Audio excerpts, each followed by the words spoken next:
Everyone, welcome back to my YouTube channel science पैरो।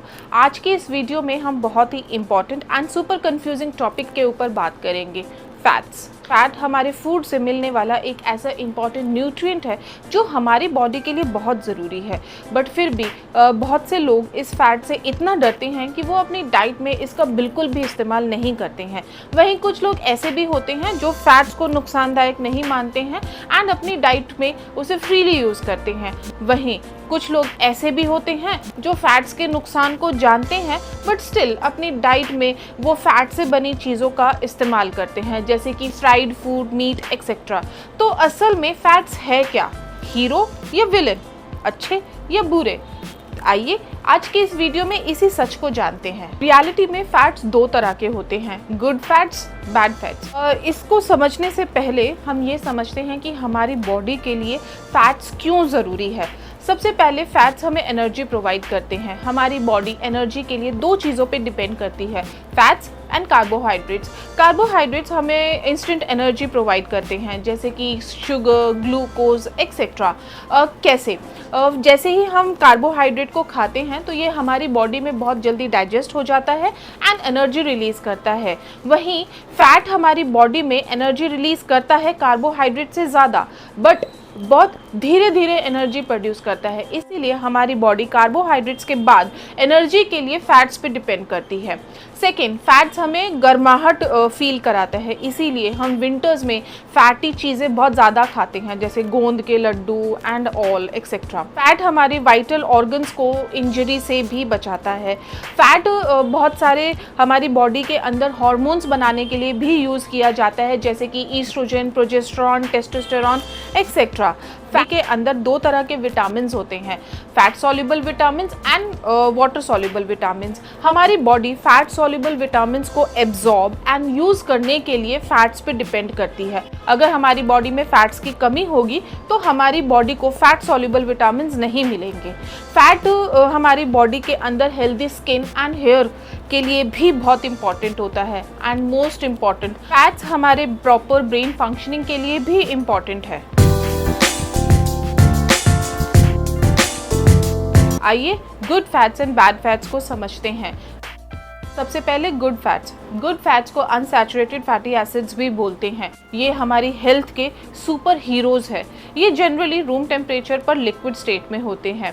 दो तरह के गुड फैट्स होते हैं, पॉली अनसैचुरेटेड फैटी एसिड्स जिन्हें मूफास भी बोलते हैं and poly unsaturated fatty acids जिन्हें पूफास भी बोलते हैं।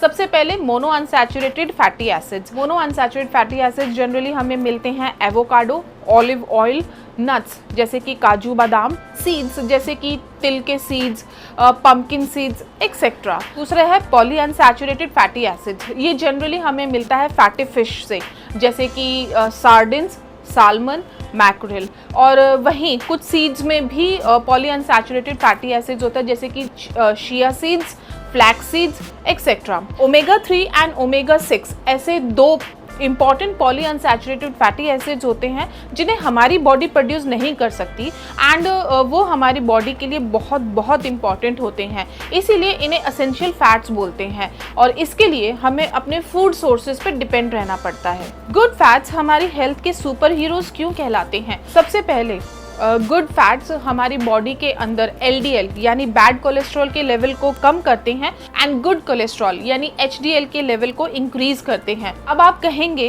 कि ये एलडीएल या एचडीएल होते क्या हैं?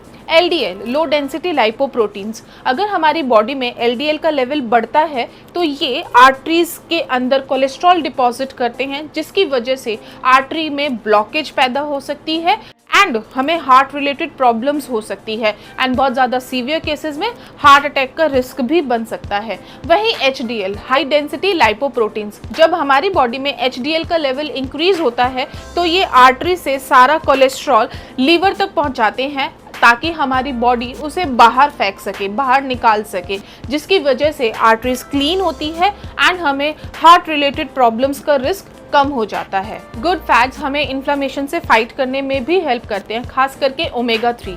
ओमेगा 3 हमारी बॉडी से इन्फ्लेमेशन को कम करती है। इन्फ्लेमेशन क्या होता है?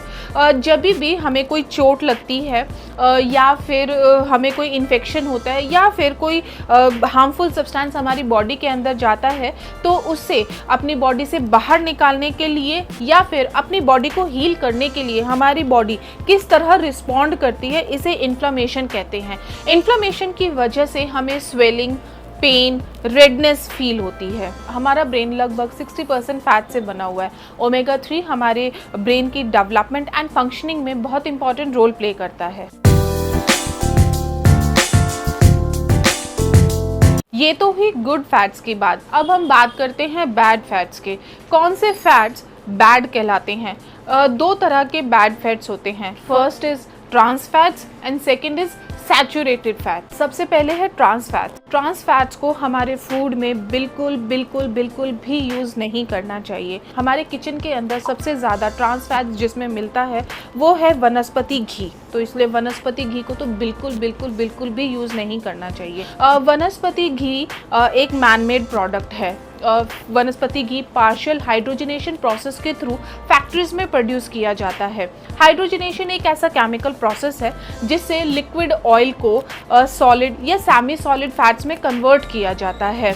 इस प्रोसेस में ऑयल का टेस्ट, टेक्सचर, शेल्फ लाइफ तो इम्प्रूव हो जाती है, बट उसमें ट्रांस फैट्स प्रोड्यूस हो जाते हैं जो हमारी हेल्थ के लिए खतरनाक है। हमारी बॉडी को ट्रांस फैट्स की बिल्कुल भी ज़रूरत नहीं है। अगर आप अपनी पूरी लाइफ में वनस्पति घी का यूज़ नहीं करते हैं या ट्रांस फैट्स नहीं खाते हैं तो आपकी बॉडी को कोई नुकसान नहीं पहुंचेगा, बल्कि आपकी बॉडी को इससे फ़ायदा ही पहुंचेगा। WHO की एक रिपोर्ट के अनुसार ट्रांस फैट्स की वजह से हार्ट रिलेटेड प्रॉब्लम्स इतनी बढ़ गई हैं कि बहुत ही यंग एज में लोगों की मौत होने लगी है। ये नंबर 5 लाख से ज़्यादा पहुंच गया है। बट ऐसा क्या है जो ट्रांस फैट्स को विलन बनाता है?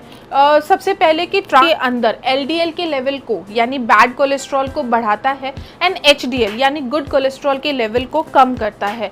ये हमारी बॉडी में इन्फ्लेमेशन इंक्रीज करता है और इंसुलिन रेजिस्टेंस बढ़ाता है, जिसकी वजह से हमें डायबिटीज़ की प्रॉब्लम हो सकती है। इसलिए हमारे फूड में वनस्पति घी या ट्रांस फैट्स का यूज़ बिल्कुल भी नहीं करना चाहिए और पैकेज फूड आइटम खरीदते वक्त भी उसका लेबल ज़रूर चेक करना चाहिए। अगर उसकी इंग्रेडिएंट में पार्शियल हाइड्रोजनेटेड वेजिटेबल ऑयल या फिर हाइड्रोजनेटेड वेजिटेबल ऑयल लिखा हो तो उसे बिल्कुल भी यूज़ नहीं करना चाहिए। अगर आपके पैकेट पे 0 ग्राम ट्रांस फैट्स लिखा हो तो उस प्रोडक्ट को भी नहीं खाना चाहिए, क्योंकि भले ही उस पे 0 ग्राम ट्रांस फैट्स लिखा हो बट उसके अंदर 0.5 ग्राम या उससे कम ट्रांस फैट्स होगा। और जब आप इस प्रोडक्ट को ज़्यादा मात्रा में खाएंगे तो यही ट्रांस फैट्स आपकी बॉडी में बहुत ज़्यादा अमाउंट में चला जाएगा एंड इसका लेवल ऐड होता चला जाएगा और हमें हेल्थ रिलेटेड प्रॉब्लम्स हो सकती है। इसलिए हमेशा इंग्रेडिएंट्स चेक करने चाहिए। इंडिया में FSSAI her fats and oils में ट्रांस फैट्स की मात्रा 2% से कम करने की कोशिश कर रहा है। अब हम नेक्स्ट बैड फैट्स की बात करते हैं, सैचुरेटेड फैट्स। सैचुरेटेड फैट्स को हमें कभी कभार ही अपने फूड में यूज़ करना चाहिए और अगर आप इसका डेली यूज़ करते हैं तो बहुत ही कम मात्रा में यूज़ करना चाहिए। क्यों? क्योंकि ये हमारी बॉडी के अंदर LDL यानी बैड कोलेस्ट्रॉल के लेवल को इंक्रीज़ करते हैं। सैचुरेटेड फैट्स जनरली होता है desi ghee, refined oil, coconut oil, palm oil, red meat, chicken skin, butter, cream etcetera. ये जनरली रूम टेम्परेचर पे सॉलिड स्टेट में होते हैं, जैसे कि desi ghee, butter etcetera. But कुछ लिक्विड्स भी होते हैं जैसे कि रिफाइंड ऑयल, ये जनरली एनिमल सोर्सेज से मिलते हैं, बट कुछ ट्रॉपिकल प्लांट से भी मिलते हैं जैसे कि कोकोनट ऑयल, पाम ऑयल। हमारी डे टू डे लाइफ में और या फिर हमारे घर में सबसे ज़्यादा यूज़ होने वाला सैचुरेटेड फैट है रिफाइंड ऑयल और देसी घी। तो इन्हें थोड़ा सा और डिटेल में समझते हैं। सबसे पहले है रिफाइंड ऑयल्स। रिफाइंड ऑयल एक तरह से कुकिंग ऑयल ही होते हैं। ये नेचुरल ऑयल को केमिकली प्रोसेस्ड कर बनाए जाते हैं।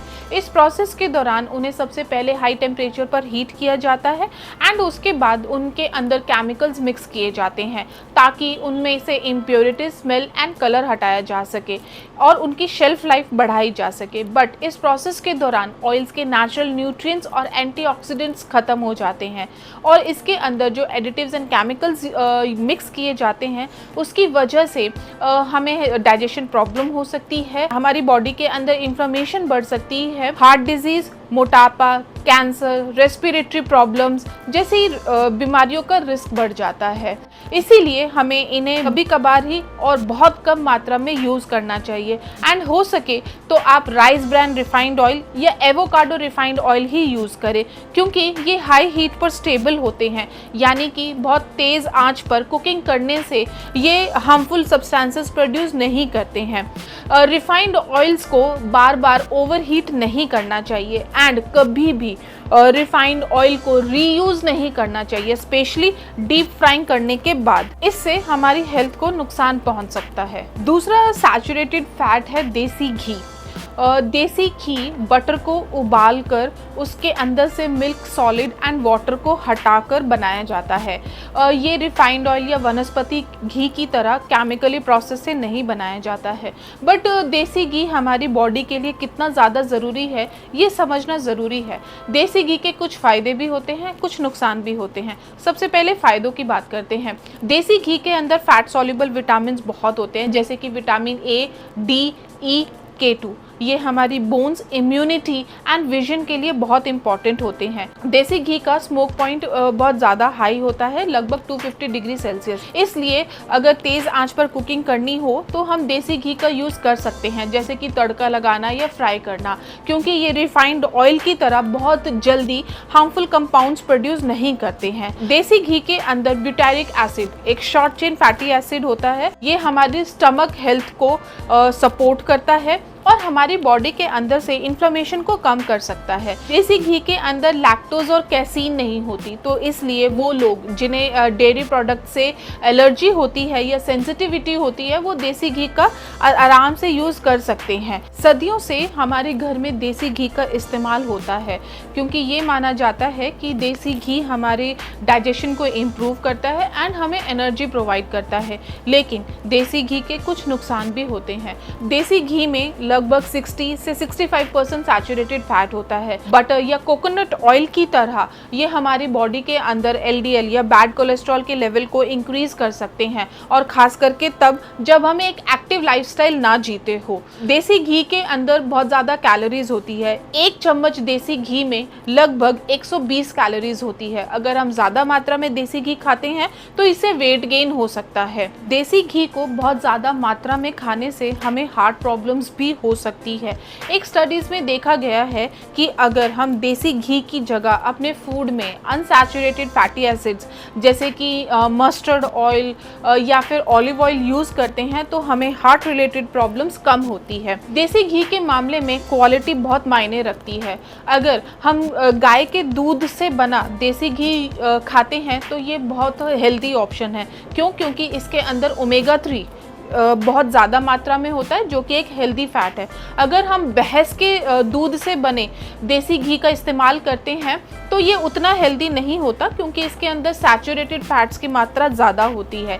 वहीं इंडस्ट्री में बने या फिर मिलावटी देसी घी का इस्तेमाल करते हैं तो उसे बिल्कुल भी यूज़ नहीं करना चाहिए, उसे बिल्कुल अवॉइड करना चाहिए। क्योंकि उसके अंदर ट्रांस फैट्स या पाम ऑयल की मात्रा बहुत ज़्यादा होती है, जो हमारी हेल्थ के लिए अच्छा नहीं होता। तो क्या देसी घी अच्छा है या बुरा? अगर हम इसे बहुत थोड़ी या कम मात्रा में यूज़ करें तो ये अच्छा है, बट अगर इसे ज़रूरत से ज़्यादा यूज़ करें तो ये बुरा है। इसलिए हमें अपने पूरे दिन में अपने फूड में 1 से 2 चम्मच देसी घी ही यूज़ करना चाहिए, जैसे थोड़ा सा स्वाद बढ़ाने के लिए या फिर थोड़ा बहुत तड़का लगाने के लिए। देसी घी को कभी भी मेन कुकिंग ऑयल की तरह यूज़ नहीं करना चाहिए। और अगर आपको हार्ट प्रॉब्लम्स है या फिर आपकी बॉडी का कोलेस्ट्रॉल लेवल बढ़ा हुआ है तो आपको देसी घी बिल्कुल यूज़ नहीं करना चाहिए एंड डॉक्टर से ज़रूर कंसल्ट करना चाहिए।